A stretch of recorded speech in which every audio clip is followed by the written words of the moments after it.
more interesting skeletal facts. In the previous video we looked at the spine, and particularly we observed the connections to the spine in the upper skeletal structure, including the pelvis.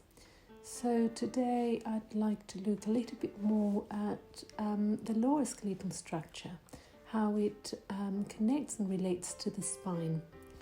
So if we look here at the leg and the lower limb, we can see that it is highlighted together with the hip.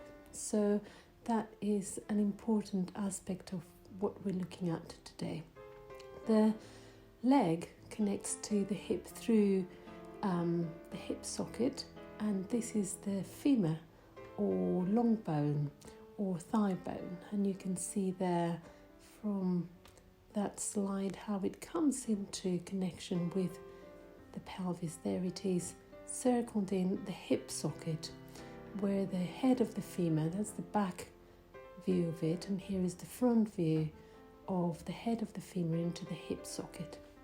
And I wanted to look at that in particular, of course, because there is the connection to the spine, and I'd like to look at this lower end of the spine.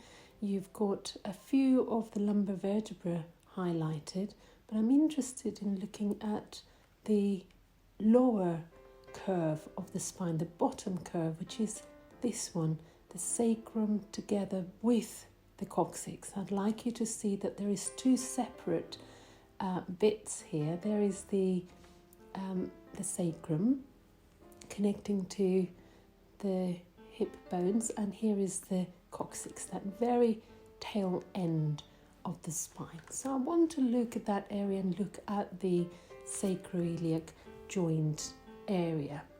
So the sacroiliac joint is called that because it is the sacrum highlighted there, connecting to the ilium, which you can see now, and the ilium is the top half of the iliac bone or of the pelvic bone. So here you have the sacroiliac joint a little bit more in isolation and highlighted there. So you can see that either side of the sacrum connects to the iliac bone, or to, in fact, the top of the pelvic bone. So here you have again how it looks, and it's a very, very tight connection. There is hardly space for anything else. So I'd like to look at the articulation of the spine around that area. So here you have the discs that I have now inserted into the spine. So that, again, looking at the lumbar area and the tail end area. So the discs are in between each vertebra, and that gives us this sense of articulation and movement possibilities between each vertebra. You can see one disc well highlighted and isolated there.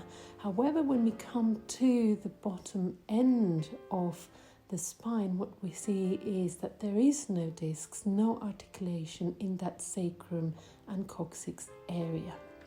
So the movement of the sacrum is entirely dependent on the movement of the pelvis. What we do with the pelvis has an effect on what happens in the rest of the spine.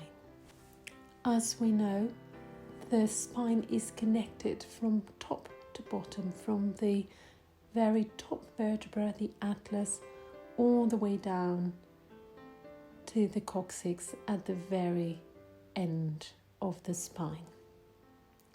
So let's have a little look at balance and how we distribute our weight. So we do have two pelvic bones that you can see circled here, connected to the spine through the sacrum. We have two sit bones, which are the base of the pelvic area. So each pelvic bone has its own sit bone, which is part of the bone itself. And we have two legs which connect to the upper skeletal structure through the hip socket, as we saw earlier. And of course, we have 2 feet on which we stand. So how does this skeletal balance could have an effect directly actually on our breath? We looked last time in the previous video at the lungs, and we looked at how the lungs sit right inside the rib cage, occupying a large area in this rib cage. And we know that the spine, the whole of the thoracic spine, is connected to the rib cage. So how we distribute our weight on both feet and both legs, when we stand, when we walk, how we distribute our weight when we sit on those sit bones, would have inevitably a consequence to the spine, and therefore to the rib cage, and therefore to the lungs. And that is looking just at the skeletal structure.